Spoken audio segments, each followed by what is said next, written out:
Sukihontu, sisters and brothers in the Dhamma.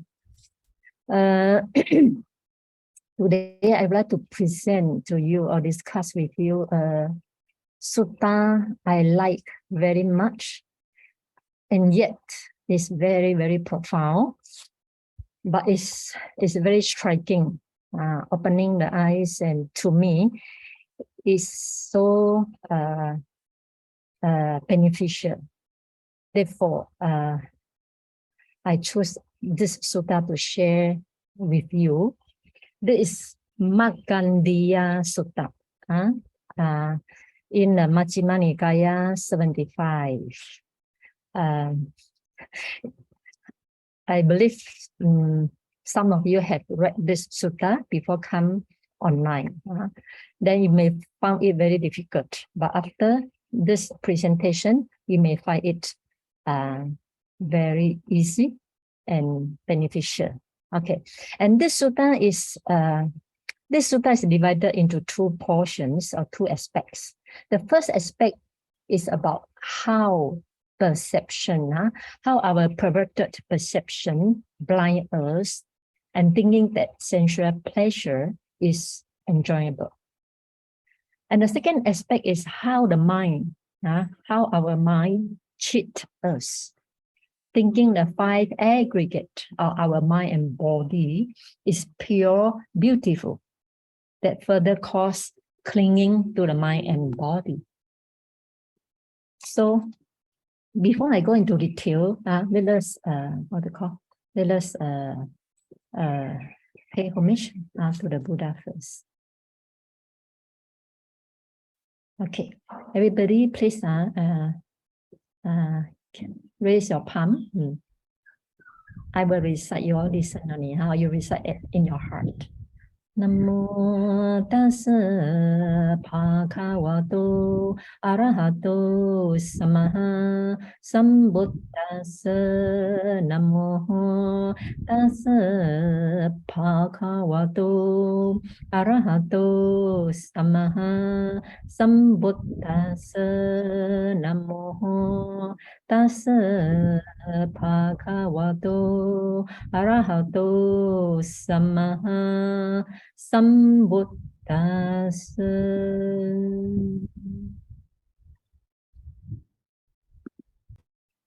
Okay, so the sutta starts. Thus have I heard. AVMC Sutta. All the suttas start with this. That is, who heard that? Ananda. Thus have I heard. Ananda heard that from the teaching of the Buddha, from the Buddha. So at one time, the Lord was living among the Kurus, the market town of the Kurus called Kammasaddhamma. This Kurus town or Kammasaddhamma, the villagers there are highly intelligent because the most famous sutta in the Theravada teaching, which is Satipatthana Sutta, is also preached in Kurus or Kammasaddhamma. So, and this sutta, MÄGANDIYA Sutta, is also very profound. Satipatthana Sutta is also very profound. So, both of these suttas are preached in Kurus. Simply because the Kurus people are very, wise and highly intelligent. So at that time, Buddha living on a spread of grass. You see, Buddha, he lived so simply, just some grass. Then he can sleep already, because a person whose mind is pure, devoid of lust, has no fear. Therefore, Buddha can stay everywhere as he likes. So while seeing the sleeping place of the Buddha, MÄGANDIYA is not a Buddha's disciple, it's an ascetic from other sect. So MÄGANDIYA complained that he had seen the poor sight of Gotama. the destroyer of growth. So, because when Buddha appeared in the world, other sects, other sectarian, other schools out of the Buddha's teaching, lost a lot of followers. Therefore, they treated Buddha like an enemy. So they say, oh, Buddha is a destroyer of growth.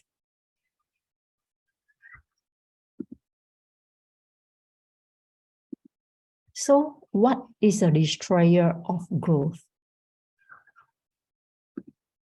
And then Buddha asked him, Māgandiya, the eye that finds pleasure in forms, that delights in forms, that rejoices in forms, that has been tamed, guarded, protected, and restrained by the Tathagata. And he teaches the Dhamma for its restraint. Not only the eyes. When we talk about a restraint, we talk about restraint of six senses. Restraint of six senses. So now I give eye as an example. Okay. Then was it in reference to that you said, Gotama, the contemplative is a destroyer of growth? So Buddha asked him, because I teach, control your senses. Don't let loose of senses. Because of that, you told I am a destroyer of growth. So Māgandiya said yes. So in this way, we can see, or we can see Māgandiya from other sectarian, from other sect, from other school. They promote enjoying senses. They promote that we should let loose the senses and let the eye find pleasures in form. Let the ear find pleasures in sound and so on. So this is their teaching. Therefore, when Buddha teach restraint of the senses, they consider Buddha is a destroyer of growth. So let us see how the senses, how our senses enjoy the sense object. When talk about the six senses, their eyes, ears, nose, tongue, body, and mind. And when talking about six sense object, then the eye delights in form. Form is, like visible object, what the eye can see. For example, the eye can see, can watch video, they can watch, scenery, external scenery, they can watch men, female, or they can see whatever things you like to see. This is called forms. So eye delights in form. Then the ear delights in sound, nose delights in smell. The tongue delights in taste. We all know, most people have strong craving for the taste. So they spend, 3 meals, 4 meals, even in dinner, upper, supper, just to enjoy, satisfies the tongue. Because tongue delights in taste. Ear also same. Our ear like to listen to music, like to listen to, pleasant speech, especially those who praise us. We like very much. So the ear like to hear things, to hear sound. And the body, delights in tangible, especially the touch of opposites. The touch of your beloved son and daughter, and the touch of your boyfriend, the touch of the opposites. And also any fine material that the body can touch. Okay. And the mind delight in mental state. To me, among all these 5 senses, mind delights in mental states is the greatest craving. It's the greatest it's the greatest attachment. and we may not even know that. For example, mind has greatest delight in the mental state, like our expectation for future, right? We always expect something good to happen in the future. And we have a lot of daydreaming. Especially we can dream what we cannot achieve in this life, right? And we have a lot of illusion, imagination. We take delight in it. And we have strong delight in identification, that mental state is myself. Now, I am the thinker, right? When we think something, then something very called creative or something good, then you say that I am the thinker. So we have strong delight in identification that my thinking is myself, right? That delight, many people don't even know that. And we even, human beings, even get caught in one's mental state, like fear, right? When fear arises, we keep thinking of it, we keep grasping of it, we keep attached to it as myself, myself, myself, myself. So although fear is an unwholesome mental state, but because of that identification, the mind get caught in it. Similarly, the worry, when one worries for something, then one get caught in the worry and keep worrying. This also type of delights. We don't even know that, right?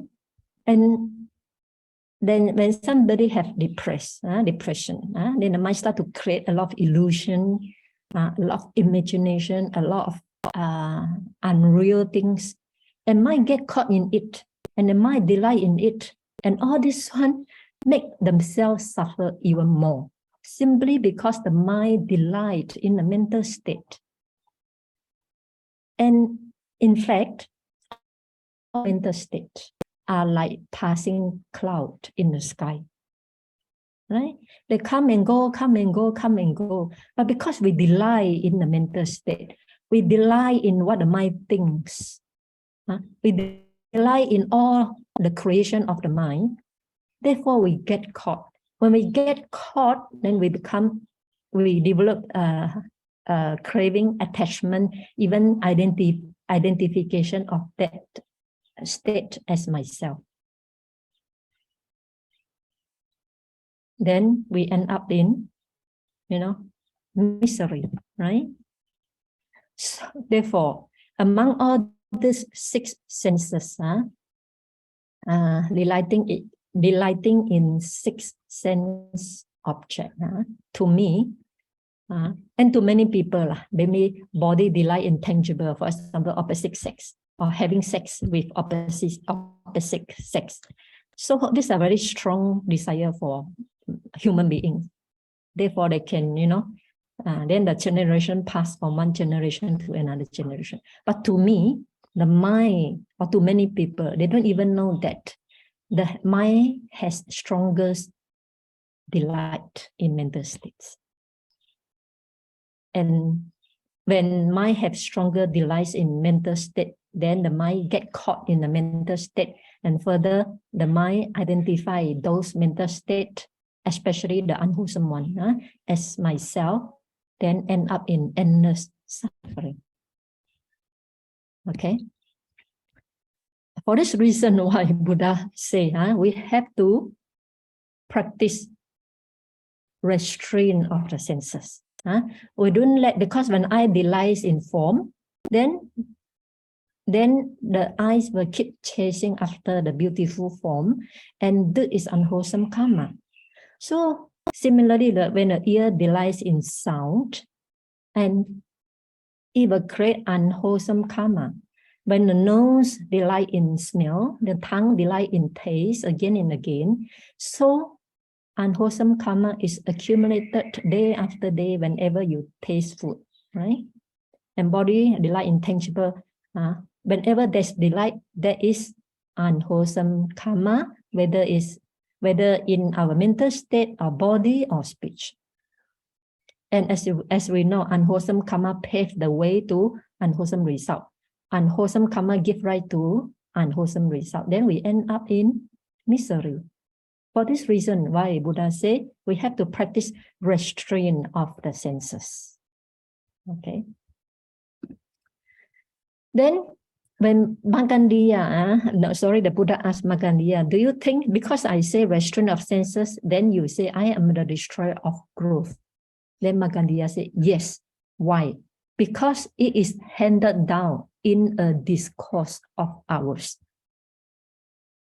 So there is something I want to say here. You know, when something is handed down in a discourse, we should we believe it completely, or should we investigate first and check with our own experience whether it's correct or not, right? If we believe 100% what is handed down in the discourse, then that is simply faith-based, faith-oriented. But if we investigate now what is handed down in our discourse through our own practical experience and see whether it's correct or not, then it's based on wisdom. It's called wisdom-oriented. In this way, because MAGANDIYA simply believes what the discourse say, that Buddha is a destroyer of the growth. So I think most people simply believe what the discourse say. Therefore, Buddha give a talk, give Kalama Sutta. Kalama Sutta, Buddha say, do not accept things just because they are being repeated or come from tradition, come from scriptures, come from rumor, come from your guess. Your guess is correct, or come from your rational, or come from incorrect reasoning. Or sometimes it comes from the bias towards the certain subject. Therefore, Buddha said, when you know for yourself that something leads to a harm and sorrow and is not welcomed by the wise, then abandon it. But if it's opposite, then accept it. Okay, so this is the importance of investigation mind. Okay, don't simply believe what the discourse say. And MAGANDIYA make the same mistake. Okay, this is nothing to do with our topic today, but I just want to add some extra information for you about this Kalama Sutta. Okay, then Buddha start to teach, start to give very good example to MAGANDIYA. Then Buddha said, MAGANDIYA, suppose that there was a leper covered with sores and infections, devoured by worms, picking the scabs of the opening of his wounds with his nails, then cauterizing his body over a pit of glowing embers, and he found satisfaction. If this thing, if we put our hand, in a fire, we will feel burning, hot, and suffering, right? But for a leper, because his hand is covered with sores and infection, so he need to put his hand in the fire. When he put his hand in the fire, to our surprise, he found satisfaction. We found suffering, but he found satisfaction. Okay. So this, to him, this is a satisfaction for this leper. Then Buddha continued to say, then this leper's friend would take him to a doctor. And then the doctor would prepare medicine for him, and thanks to the medicine, he would be cured of his leprosy and become well and happy, free. Now he's free already, and he's the master of himself. He going wherever he like. Then suppose two strong men having grabbed him with their arms were to drag him to a pit of glowing embers. What do you think? Wouldn't he twist his body this way and that? So what's your answer?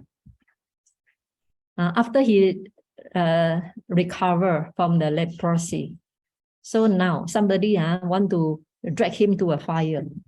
Then, do you think that he will twist his body this way and that? Surely we will say yes, right? Right? But why? Why?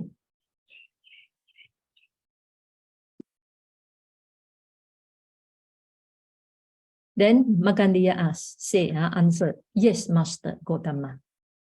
He will twist his body in that way and this way and that way. Don't want to come close to the fire. But why is that? Because the fire is painful to be touched, very hot and scorching. That is Māgandiya's answer.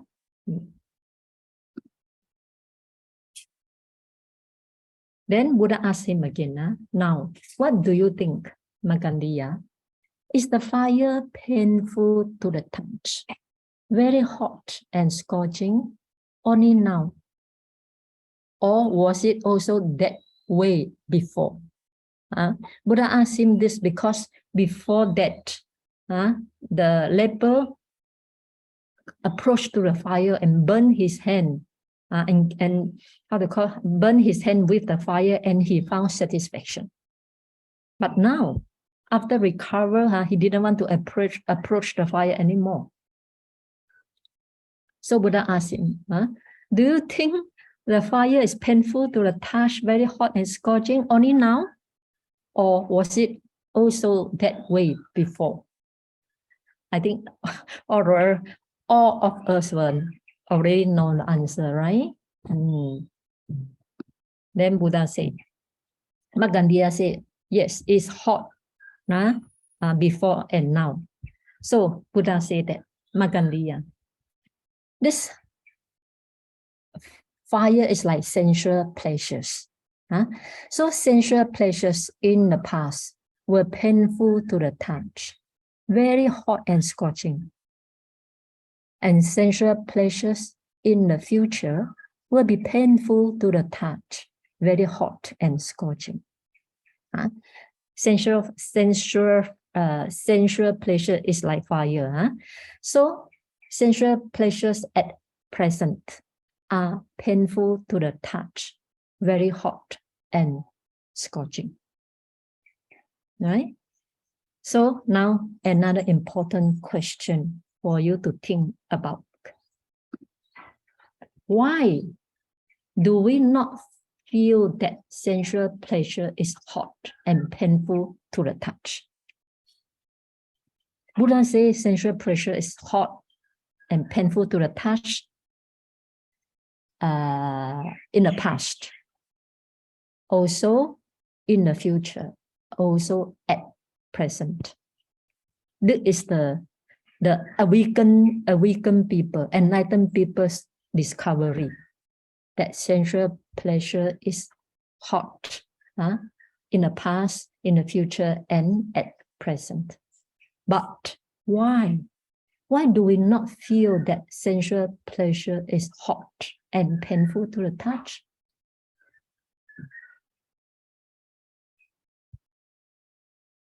What do you think? If you have answer, you can click your audio and give me your answer.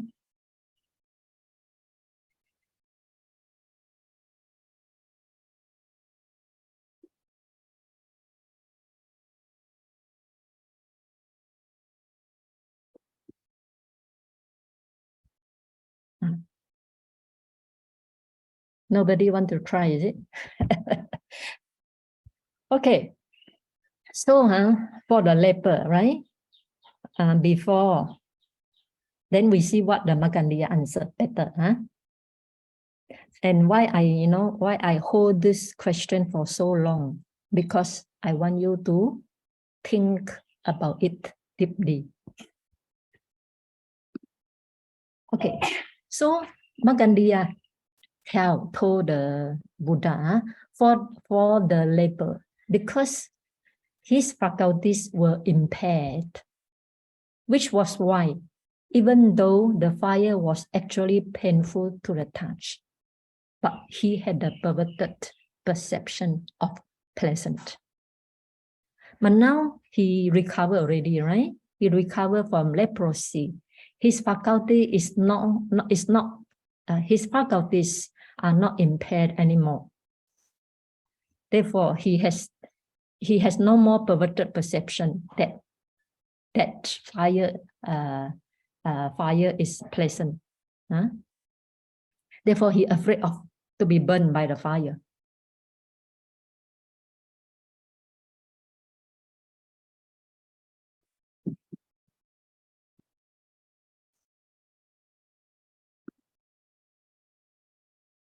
And now we come to another important question. Why are beings attached to sensual pleasure? Although Buddha told us sensual pleasures in the past is painful to touch, in the future is painful to touch, at present also very painful to touch, right? But why are beings attached to sensual pleasure? You see here, people are enjoying eating wine, enjoying drinking alcohol. Then you see another one enjoying opposite hug, opposite touch. They want to be close to each other. They want to be attached to each other. So why are beings attached to sensual pleasure? Although sensual pleasure is painful to the touch and hot. Again, do you have the answer? If you have the answer, can you open your audio and let me know?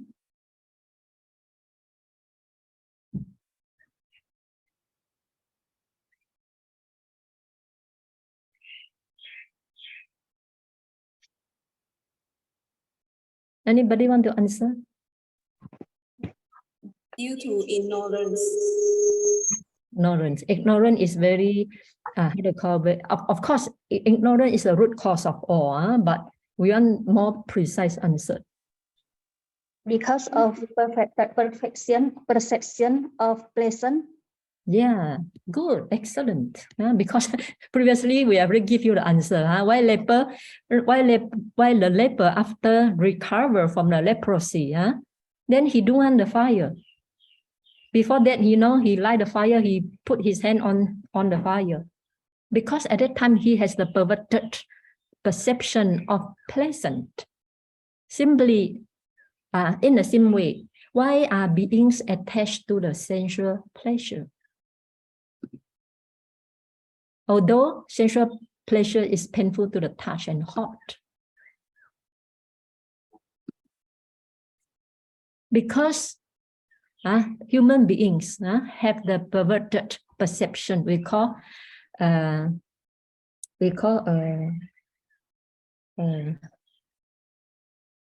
wrong perception or perverted perception of sensual pleasure being pleasant. It's our perverted or wrong perception of sensual pleasure being pleasant. Therefore, we attach to sensual pleasure. Just like the leper has the perverted perception that fire is pleasant. Therefore, he put his hand in the fire in order to get satisfaction. Similarly, we attach to sensual pleasures because we have the perverted perception, thinking that sensual pleasure is pleasant. Therefore, we chase after sensual pleasures, although it is hot, painful to touch, according to what Buddha what Buddha said. Then another question, and another more important question comes. Why do beings have the perverted perception, sensual pleasure being pleasant? Right? Why? Why we think differently? Why we have that perverted perception? We only perceive sensual pleasures is pleasant. What do you think? What's your answer? Because our faculties were impaired. What type of faculty? That refer to leper, huh? But now our faculty are good. What? We are healthy, right? Why? Is it due to because we have avijja, ignorance?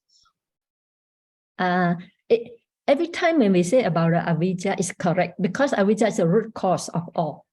But we want more precise answer. Is it Not seeing things as they really are? You keep saying until you get the correct answer. social Fine, conditioning? Sayalay, what about social conditioning from young? Okay, some more. Don't have Wrong the view. right view. The experience is Having pleasant. a wrong view, deluded. the self-identity view. Aggregate. Okay, none of you give me the precise answer I want, but all your questions also correct, but do not not as precise as I want. Okay. Okay, Sayalay, due to anatta. Is it anatta, non-self? Due to Anatta, non-self. no, if due to non-self, how can we have the pleasant, the perception of pleasant? No. Okay, let's see the answer. What Buddha said.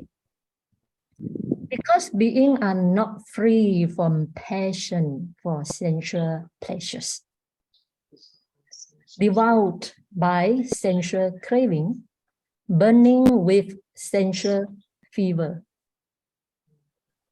their faculties are impaired, which is why, even though sensual pleasures are actually painful to the touch, they have the perverted perception of pleasant. We always say that we have three poisons, right? Ignorance, greed, and anger, right? So deep inside our heart, we have this passion we call raga or lobha, passion or greed or lust. Deep in our heart, we have this greed or passion or lust.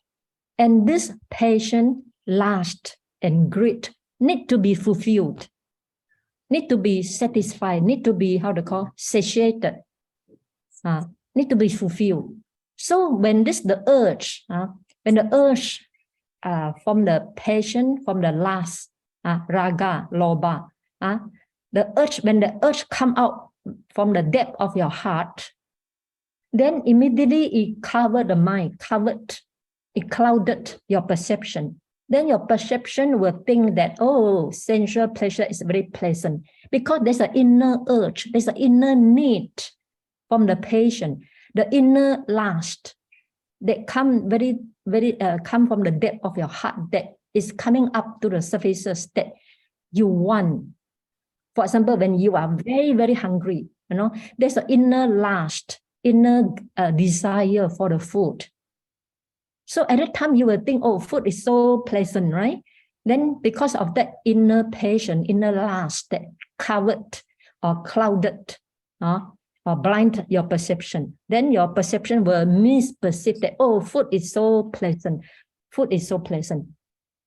Similarly, when there's an urge for women and men, when there's an urge for sex, right? When there's an urge for sex, then that passion, that lust, that greed will arise in you and cover your perception and make you cannot see very clearly, and you will think that I need to fulfill my sexual urge.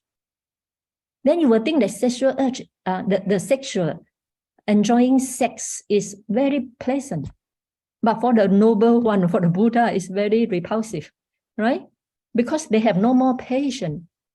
But for ordinary person who is not anagami, this inner patience, inner desire, inner lust, when it comes out, it will make your perception misperceive. When it's misperceived, it becomes perverted perception and thinking that, oh, sensual pleasure is very pleasant. Then your action will chase after the sensual pleasure, because your mind already think that it is very pleasant. Seeing the visible object, seeing the woman is very pleasant. Having sex is very pleasant. Then eating is very pleasant. Having an opposite touch is very pleasant. So when you think in that way, of course, your action will follow what you think, right? That's why mano pubagama dhamma, mind is a foreigner. So the answer is that simply because we have this strong passion in our heart. We not yet eradicate. We are not Arya, right? We are not anagami. So we still have passion or raga or lobha or greed in the heart. Is it clear to you? So when we are devoured by this sensual craving, we are burning with this we are burning with this sensual fever. At that time, then we cannot see things clearly already, right? So we cannot see sensual pleasures are actually painful to the touch. We cannot see already. But what we see is sensual pleasures are so pleasant to the touch, right? Simply because we are burned with sensual fever, we are burned with sensual craving, and because we are not free from the passion. Therefore, we misperceive that sensual pleasures are pleasant to the touch, not painful to the touch. And this is called perverted perception.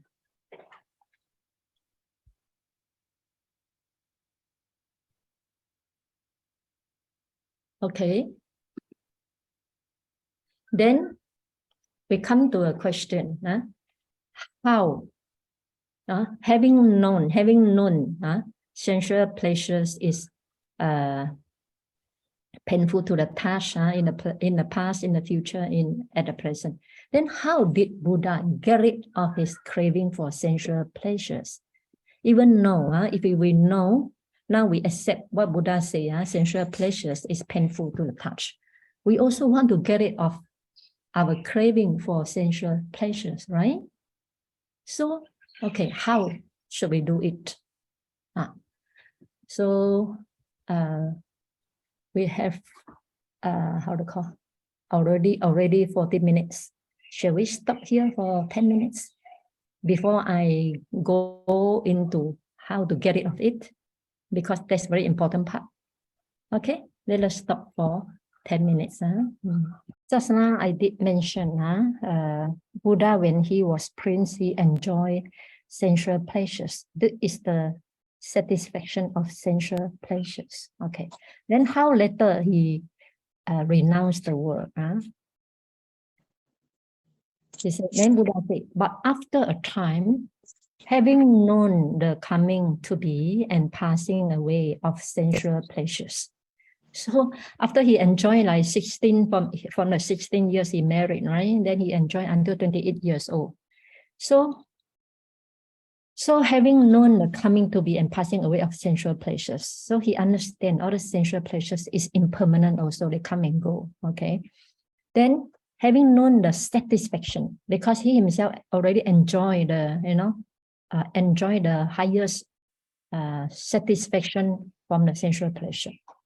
But he also know the danger of them, the danger of enjoying too much sensual pleasures. And finally, he find a way to escape from the sensual pleasures. That's why he said, having known the coming to be and passing away of sensual pleasures, the satisfaction, the danger of them, and the escapes as it really is, I get rid of the craving for sensual pleasures. Okay, so in order to get rid of the enjoyment of the sensual pleasures, or in order to get rid of the craving for sensual pleasures, there are three aspects that we all have to know. One is the satisfaction. This satisfaction, we all experience it ourselves. For example, when you eat the food that you like, you have the satisfaction, right? But, or when you have the opposite touch, then you have the satisfaction. But is it any danger? Although sensual pleasures bring the satisfaction, but any danger? For example, when you eat the good food, you feel so satisfied. Will it cause you want to eat more and more and more? Sure, right? That's why the obesity become a new symptom of the modern world, especially in the West, America. So many people, when I first came to America, I said, wow, why so many fat people? So when I enter into a restaurant, they bring up a big plate of the food, which I can eat for 2 days, but they eat one meal only. So from that, you understand, this is the danger of, they enjoy the satisfaction. At the same time, there is a danger hidden in the satisfaction, because it causes greed to arise more and more. It causes more greed, more desire, and more lust, more craving. So that is the danger of sensual pleasures. However, we only see the aspect one. We only see the satisfaction. We just want to fulfill our satisfaction. We forget the danger. However, for some wise people, when they enjoy satisfaction, for example, the Buddha, before he became Buddha, Prince Siddhartha, so he enjoys so luxurious sensual pleasures. He has the satisfaction. But after enjoying the sensual pleasures, for wise person, they feel very lonely. The heart is very empty. After enjoying sensual pleasures, the heart becomes very empty. For ordinary person, the craving will increase after enjoying sensual pleasures, after feeling the satisfaction. But for wise person, after fulfilling the sensual pleasures, they feel very empty, just like what Buddha, just like what Yasa. Yasa, after enjoying sensual pleasures, he feels so empty. That's why he ran out from all the women. He see all the women are lying on the bed, lying on the floor with all these ugly faces. So he feels so disgusted. Unlike other people, they feel the woman so beautiful, so enticing. But he feels so disgusted, and he ran out from the house, looking for the escape. Looking for the escape. Similarly, Prince Siddhartha also said, after 28 years, he said, enough for me, because his heart is so empty.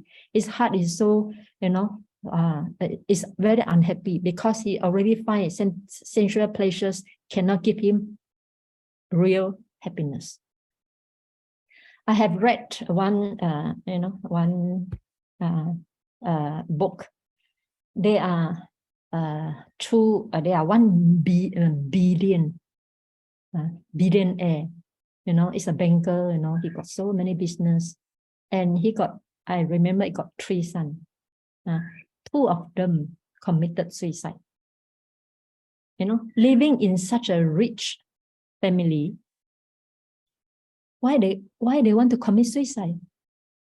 Simply because they cannot find real happiness. Although they are, surrounded by all sensual pleasures, by the money, woman, everything, whatever they want, they can get it. But there's no real happiness. So they feel so empty and depressed. Finally, they commit suicide. Same as the Buddha. So when the Buddha, feel so much emptiness, there's no real happiness, he start to find escape. Escape from the sensual pleasures. This is the third aspect. The escape. So what is the escape? So Prince Siddhartha renounced the world. He went to the forest and meditate. So there are two ways to escape. First is to practice samatha meditation. When you practice samatha meditation, when you have the good concentration, the mind, let's say anapanasati, the mind stay with the breath or stay with the nimitta. The mind is so peaceful. At that time, you feel this the real happiness, real calm, real peace. So then the mind will not chase after outside the sensual pleasure that impinge the senses. No. So from concentration practice, if you achieve third jhana, let's say, third jhana, Buddha say, the pleasures in the third jhana surpass all human pleasures. The pleasures in the third jhana, the happiness in the third jhana surpass all sensual pleasure in human realm. So this is one escape. The second escape is after you attain some concentration, you move to vipassana. So you move to vipassana, you see the sensual pleasures, whatever come to your eye, come and go, impermanent. Whatever come to your ear, whether it's pleasant sound or unpleasant sound, if you contemplate impermanent, you come to realize it comes and goes. Whatever come to your nose, whatever food come to your tongue, if you can contemplate impermanent, then you see that pleasant feeling triggered by the food is also arising and passing away, arising and passing away. So whatever come to the bodily touch, if you are mindful and contemplate impermanent, you will also see this pleasant comes and go, it's not permanent. So whatever come to your mind, if you don't cling to it as myself, whatever come to your mind, whether it's unpleasant one or pleasant one, even the fear, you contemplate it as come and go, gone, impermanent, vanishing, then it goes away.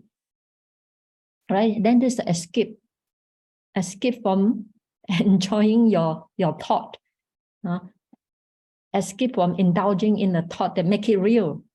Right? When you indulge in your thought, it make your thought real. In fact, the fear is arising and passing away, but you indulge in it, you attach to it, that's why it become real. And when it become real, then it affects your body, right? So the escape is to keep contemplating impermanence of the arising object that appear in the sixth sense. Six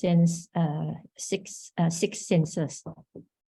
Then when wisdom reach maturity, then you attain Sotapanna, Sakadagami, Anagami. The time you deeply, you permanently uproot the inner passion, the inner lust, the inner greed that is in your heart. This is the escape. This is how Buddha, through the concentration and vipassana practice, he escaped from the sensual craving for the sensual pleasures. Then Buddha said, I dwelt devoid of thirst. Thirst means craving. I dwelt devoid of thirst or craving. My mind inwardly calm because he had get rid of sensual craving for sensual pleasures. That's why his mind inwardly calm. Then I saw other beings not yet devoid of attachment to sensual pleasures like us, who were pursuing sensual pleasures. They were being consumed by craving for sensual pleasures, burning with the fever for sensual pleasures. And Buddha said, I did not envy them. I had no delight therein. Because Buddha, Buddha most of the time stay in the forest, sleep in the spread of the grass. We sleep in a very good, bed. But Buddha sleep in the spread of grass.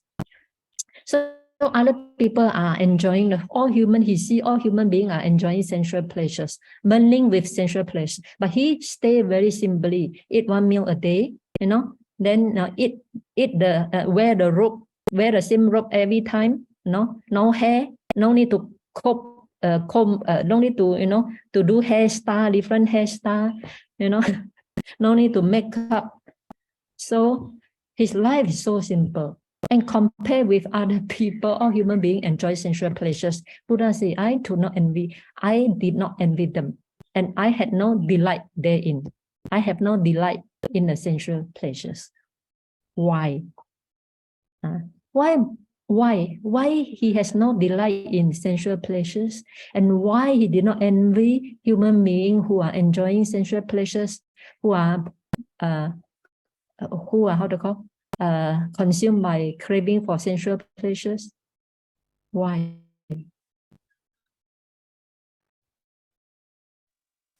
Because Buddha knows the danger and had escaped from it. He destroyed Buddha said that. all defilement. Okay, then Buddha answered that. It was MÄGANDIYA that there is this delight which apart from pleasures of the senses, apart from unskillful states of mind, which surpass divine happiness. Delighting in this happiness, I do not envy what is low, inferior, nor do I delight therein. You see the Buddha's answer? So good, Why? Because why Buddha did not envy, human beings enjoy sensual pleasures? Because he finds something which is more superior than enjoying sensual pleasures. That's why Buddha said that there is a delight which apart from pleasures of the senses, which is jhana, concentration, or vipassana, attainment of the noble one, or concentration. So concentration, he delight in the concentration which apart from pleasures of the senses. So when you practice concentration, you close your eyes, right? There's no eye contact, no ear contact, no nose contact, no tongue contact, no body contact. It's just the mind. Mind stay with the meditation object and find the peace. So this type of happiness and delight that he got this type of happiness and delight, which apart from pleasures of the senses. No need to rely on the senses. No need to rely the eyes to see the beautiful form. No need to rely on the ear, hear the praise or the beautiful sound or sweet sound and so on. And that type of attainment, because he has that type of attainment, also apart from unskilled state of mind. Let's say when your mind you enter into, no need to say jhana, even you have some concentration, 5 minutes of concentration or vipassana, seeing impermanence of your thoughts, seeing impermanence of your senses, and so on. Then at that moment, the mind is free from unskillful state of mind, unskillful mental state. That is something he delight in. That is something Buddha feel more superior than enjoying sensual pleasures, because enjoying sensual pleasures give rise more and more to craving, and also it is unwholesome mental state. It make the mind uncalm, not peaceful. It make the mind in turmoil. But this concentration of vipassana is free from pleasures of the senses and also free from unskillful mental state. And that type of happiness, Buddha say, surpass divine happiness. Even surpass divine happiness. Happiness in the Deva realm. Not to speak the human realm. Not to speak the happiness in the Deva, in the human realm, right? So delighting in this happiness. This happiness means the happiness comes from concentration and vipassana. Then I do not envy what is low. Human sensual pleasures is very low and very inferior because it makes human being become more and more greedy, and is also associated with unwholesome state of the mind. So I do not envy what is low, nor do I delight therein. Nor do I delight in human sensual pleasures. Okay, so this is the important, very important answer. Once now, why we still pursuing sensual pleasures? Because it gives us satisfaction, right? And we do not see the danger of it, and we do not have the way to escape from it. Therefore, we indulge in the sensual pleasures. But Buddha already find a way. Buddha know the satisfaction. Buddha also know the danger, and Buddha find the escape. So he got the highest happiness than the human happiness. Then why should he envy for human enjoyment, for human sensual pleasures? Because he has the higher, more superior happiness. Okay, so I think time is up. I would like to end today's talk here. Then we will open for discussion.